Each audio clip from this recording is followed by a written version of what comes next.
PET scan को समझना आपके लिए ज़रूरी है। पिछले 20 सालों में ही ये हुआ है कि stage 1, stage 2 cancer, stage 3, stage 4 cancer, ऐसे बोलते हैं ना।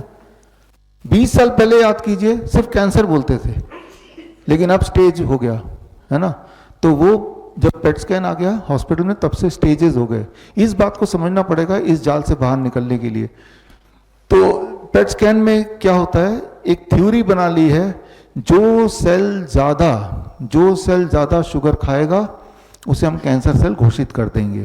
कैसे पता चलेगा बॉडी के कौन से सेल ज़्यादा शुगर खा रहे हैं? तो आपके ब्लड में शुगर इंजेक्ट करते हैं तो शुगर पूरे ब्लड में फैल जाएगा। कोई सेल कम खाएगा, कोई ज़्यादा खाएगा, कोई तो ज़्यादा खाएगा। लेकिन कौन से सेल ने ज़्यादा खाया ये कैसे पहचानेंगे? शुगर के साथ रेडियोएक्टिव मटेरियल को बाइंड कर दे। रेडियोएक्टिव मटेरियल समझते हैं, वो बॉडी उसको मेटाबोलाइज नहीं कर पाएगा। इसे कहते हैं फ्लोरो डाइऑक्सी ग्लूकोज, यानी कि FDG। जब उसको इंजेक्ट कर दिया तो वो पूरे बॉडी में शुगर फैल गया और सेल्स को खाने लगे, और रेडियोएक्टिव मटेरियल मेटाबोलाइज नहीं होगा, वो रेडियोएक्टिव मटेरियल जमा होने लगा।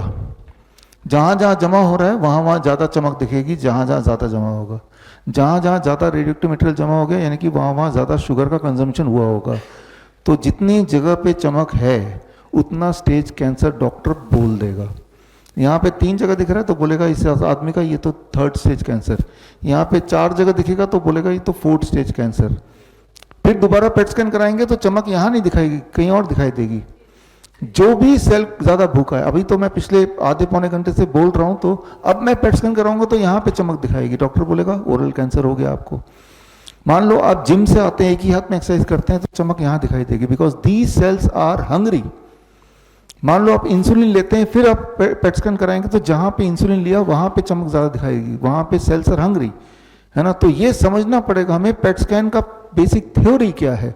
पेट स्कैन एक जैसा रिजल्ट नहीं आएगा, जितनी बार आप टेस्ट कराएंगे उतनी बार एक नया रिजल्ट लाएगा, बेस्ड ऑन कि कहाँ चमक ज़्यादा है, पहली बात। दूसरी बात, रेडियोएक्टिव मटेरियल आपके बॉडी में चला गया तो रेडियोएक्टिव मटेरियल से कैंसर होता है, ये आपने क्लास 8 में पढ़ा ही है।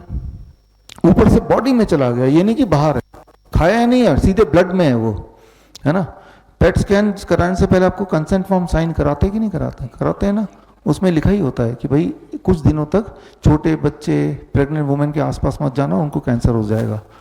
क्यों? क्योंकि आप you are having a circulating radioactive material. आपके बॉडी के रेडियोएक्टिव मटेरियल से किसी और को कैंसर हो सकता है, तो आपके बॉडी के रेडियोएक्टिव मटेरियल से आपको कैंसर हो सकता है कि नहीं हो सकता? हो जाएगा ना, है ना। तो पेट स्कैन मिसलीडिंग तो है ही, अपने आप में डेंजरस है। तो अब इस पेट स्कैन को आधार बना के आपको साबित कर देंगे कि इनके ब्रेन में कैंसर फैल गया, इनके लंग में फैल गया, और अब इलाज कराओ।